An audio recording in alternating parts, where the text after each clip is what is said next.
मानते मूर्ति हो। एक ज़ैन फकीर एक मंदिर में रात रुका। सर्द रात थी, बहुत सर्द रात थी। फकीर बड़ा मस्त फकीर था, अलमस्त फकीर। थोड़े से ही ऐसे फकीर हुए, उसका नाम था इक्कू।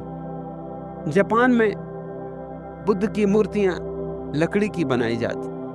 उसने उठा के एक मूर्ति जला ली। रात सर्द थी और तापने के लिए लकड़ी चाहिए थी। अब रात और लकड़ी खोजने जाए भी कहां। आग जली, मस्त होकर उसने आग सेकी। मंदिर में आग जलती देख के पुजारी जग गया कि मामला क्या है। एकदम आग जली, तेज रोशनी हुई, भागा आया, देखा तो एक बुद्ध की मूर्ति तो गई। बहुत नाराज हुआ कि तुमने क्या किया।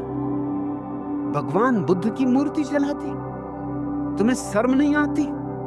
तुम्हें संकोच नहीं लगता? तुम होश में हो कि तुम पागल हो? और तुम बौद्ध भिक्षु हो। इक्कू ने पास में पड़ी हुई अपनी लकड़ी उठाई और जल गई मूर्ति की राख में। लकड़ी से कुछ कुरेदने लगा, खोदने लगा, खोजने लगा। पुजारी ने पूछा, आप क्या खोज रहे हो? अब वहां राख की राख। इक्कू ने कहा कि मैं भगवान की अस्थियां खोज रहा हूं। पुजारी ने अपना सिर ठोंक लिया। उसने कहा, तुम मूढ़ हर दर्जे के हो। एक तो मूर्ति जला दी और अब लकड़ी की मूर्ति में अस्थियां कहां? इक्कू ने कहा, तो फिर रात बहुत सर्द है और मंदिर में मूर्तियां बहुत हैं, 2-4 और उठा लाओ। जब अस्थियां ही नहीं है तो भगवान कहां? तो भगवान कैसे? तुम भी जानते हो कि लकड़ी लकड़ी, मानते भर हो कि भगवान।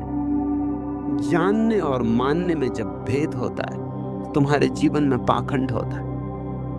जब जानना और मानना एक हो जाते तो श्रद्धा का आविर्भाव होता है। जानना और मानना भिन्न हो तो समझना विश्वास।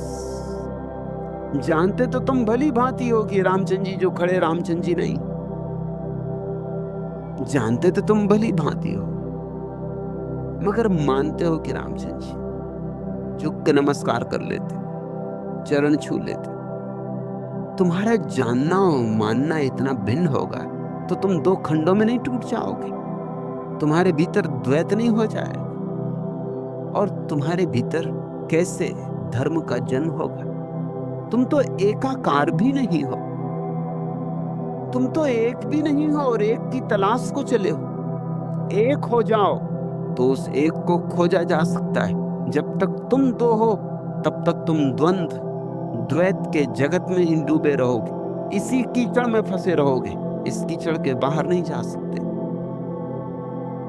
ठीक कहते दरिया, जो बनमाली सींचे मूल, सहजे पीवे डाल फल फूल। सीधे साधे आदमी हैं, सीधी सादी भाषा में, लेकिन बात गहरी से गहरी कह दी। जो समझदार माली है वो पत्तों को नहीं सींचता। माओ से तुंग ने अपने जीवन संस्मरणों में लिखा है कि मेरी माँ को बगिया से बड़ा प्रेम था। उसकी बड़ी प्यारी बगिया थी। दूर दूर से लोग उसकी बगिया को देखने आते थे। उसके प्रेम, उसके श्रम का ऐसा परिणाम था कि इतने बड़े फूल हमारी बगिया में होते थे कि लोग चकित होते थे, देखने आते थे। फिर माँ बूढ़ी हो गई, बीमार पड़ी, तो उसकी चिंता बीमारी की नहीं थी, अपने मरने की भी नहीं थी। उसकी चिंता एक ही थी, मेरी बगिया का क्या होगा। माँ छोटा था, रहा होगा कोई 12-13 साल का। उसने कहा, माँ तू चिंता ना कर, तेरी बगिया में पानी डालना है ना, पानी सींचना है ना, वो मैं कर दूंगा।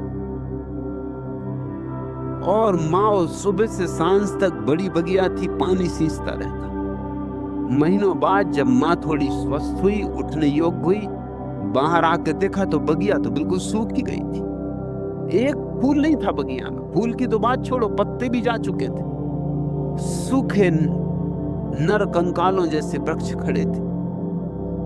उसने माओ को कहा कि तू दिन भर करता क्या है? सुबह से सांझ तक पानी सींचता है, कुएं से रेहट की आवाज मुझे सुनाई पड़ती दिन भर।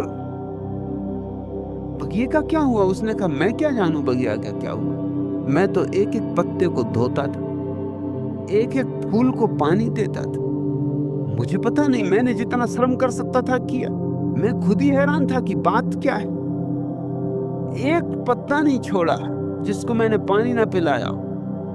मगर पत्तों को पानी नहीं पिलाया जाता और न फूलों को पानी पिलाया जाता। पत्तों और फूलों को पानी पिलाओगे तो बगिया मर जाए। लेकिन इस माओ को क्षमा करना होगा। छोटा बच्चा है, माफ करना होगा। इसे क्या पता कि भूमि के गर्भ में छिपी हुई जड़ें अदृश्य, उन्हें पानी देना होता है। उन तक पानी पहुंच जाए तो दूर आकाश में बदलियों से बात करते हुए जो शाखाएं हैं, उन तक भी जल की धार पहुंच जाती, पहुंचानी नहीं पड़ती, अपने से पहुंच जाती। मूल को संभाल लो, सारा वृक्ष संभल जाता। मूल है तुम्हारे हृदय में, हृदय के अंतर्गर्भ में छिपा है मूल। अगर सच में ही खोजना हो परमात्मा को तो बुद्धि से मत खोजने निकलना। अगर तय किया हो कि सिद्ध करना है परमात्मा नहीं है, तो बुद्धि से खोजने निकलना। बुद्धि बिल्कुल सम्यक है पदार्थ की खोज में, लेकिन चैतन्य की खोज में बिल्कुल ही असमर्थ है, नपुंसक है।